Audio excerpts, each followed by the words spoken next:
Good morning. Welcome back. It is Tuesday. We talked about yesterday in the video that we went to some flea markets and such on our little weekend getaway. So this is our flea market find video.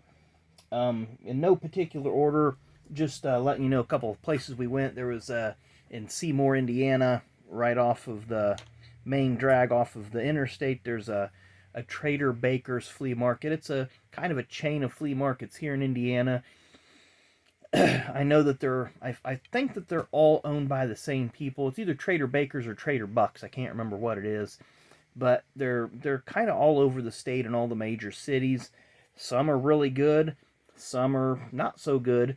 And this one's kind of in the middle. They have some good stuff, and they have your typical flea market fare where you have booths of vacuums and used sneakers. So a couple booths had some things in them. We stopped at the Exit 76 Antique Mall. They generally have some good stuff. Picked up a few things there. Most of their stuff's generally way overpriced. And then went to a couple stores in Nashville, Indiana. So I don't have the names on that particular store, but there's a little sports shop right off of the main road.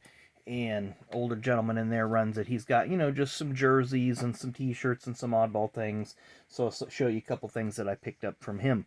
But first at the flea markets, picked up an Amico, the Ultimate All-Stars, and Coca-Cola. And this was by Action Pack. This is baseball from 1993. This is a really cool set. I kind of thumbed through it yesterday. I'll eventually do a set review on all these that I'm getting ready to show you. I've got from, I believe this is from 1988. Minor league cards of the Travs. I'm not sure what city they're in. Todd Zeal there on the front. Bob Farron on the back. So I always like these minor league team cards. 1989 Canton. So I did not pay $7 for that. Paid far less than that. And then from Pro Cards, looks like 1989 as well. Greensboro Hornets. And then from 1988, AAA All-Star Game. So look forward to going through that. Looks like it might be a couple of rough corners there. Hopefully that's just the plastic. But I enjoy those minor league sets because you have some stars before they become stars, of course. I don't anticipate anything major in those, but it's always cool just to go through and see what you can come up with. And I'm looking for my die cast that I just sat to the side here so I wouldn't misplace it, and guess what? There it is. I didn't misplace it, I just didn't see it. So I didn't get a lot of die cast. Got a 1/64th by Action. Jeff Gordon. $1 Million car, so this would have been 1997, the day that he won the Winston Million, becoming the second driver to do so. Of course, Bill Elliott the first time in 1985. Nice looking car, nice detail. Of course, they did put $1 Million date on the hood, like it was in the actual race. Then I got another die cast. This is a 1/24th scale, 1995. I don't remember seeing this one in 1/24th scale before. I probably have, but it's been a while. But Loy Allen Jr. This would have been when he was driving for Junior Johnson. He brought the Hooter sponsorship over from TriStar. He was only in the car for 5 races. They had a couple DNQs. They put Hut Strickland in the car. Hut had 2 DNQs, I believe, Bristol and maybe Wilkesboro.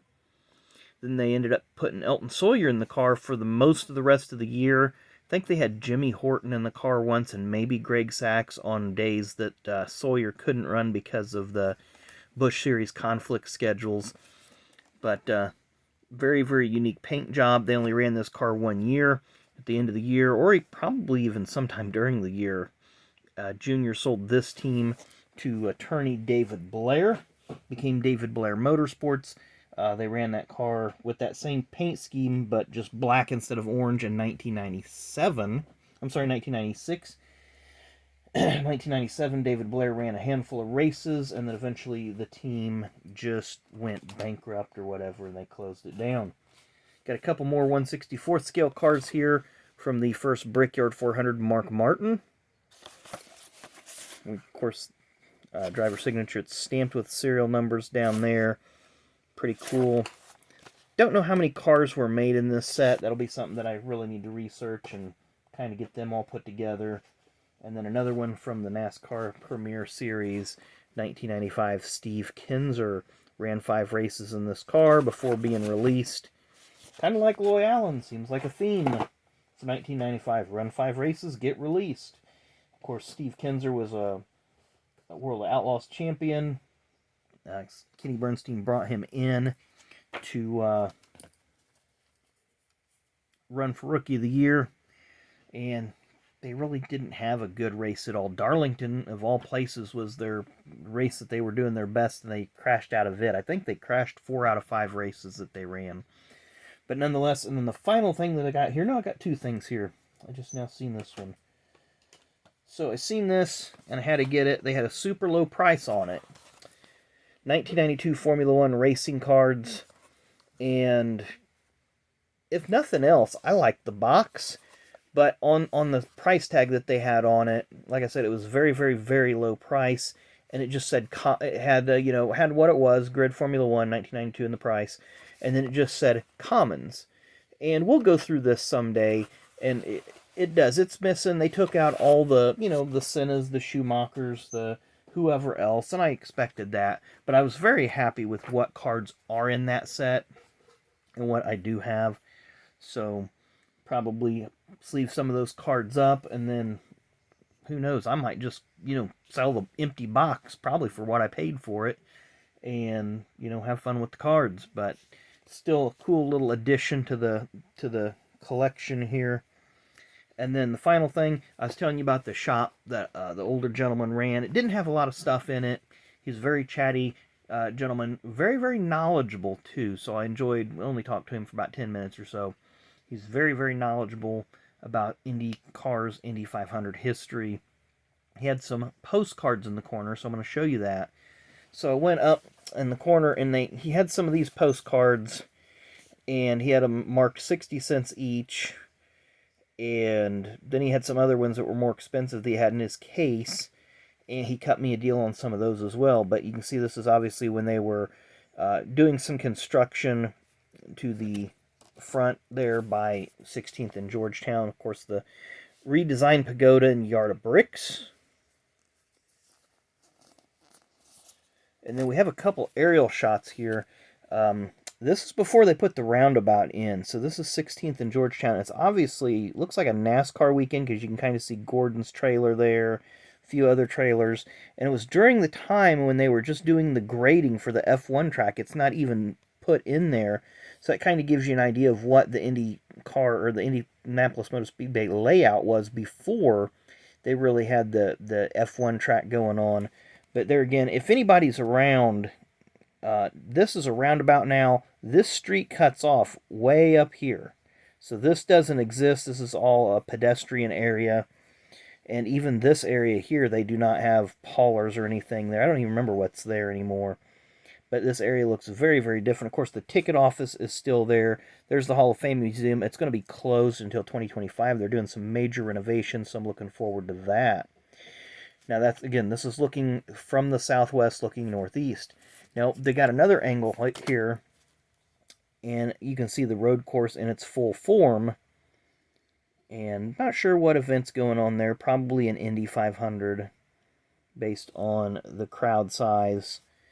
But this is looking to the southwest. So way, way, way, way back, right about here is the airport and that whole mess. So the Indianapolis International Airport. But of course, the track itself is located in the town of Speedway, Indiana, not Indianapolis. Here's the Brickyard golf course and the 3 holes that are inside the track. So it's always a unique thing. Ray Haroon's Marmon Wasp, the first winning car of the Indianapolis 500. And if you can see it right there, he had what they called a rear vision mirror.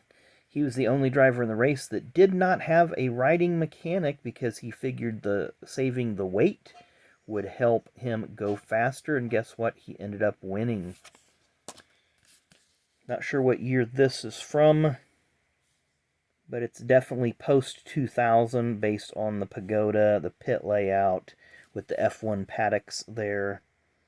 But I don't know who all those cars are. It must be a caution flag. So interesting photo there. There's the old pagoda. I believe that burnt down in the 50s, 40s or 50s. Then they rebuilt it, then they tore it down, then they built the current day one.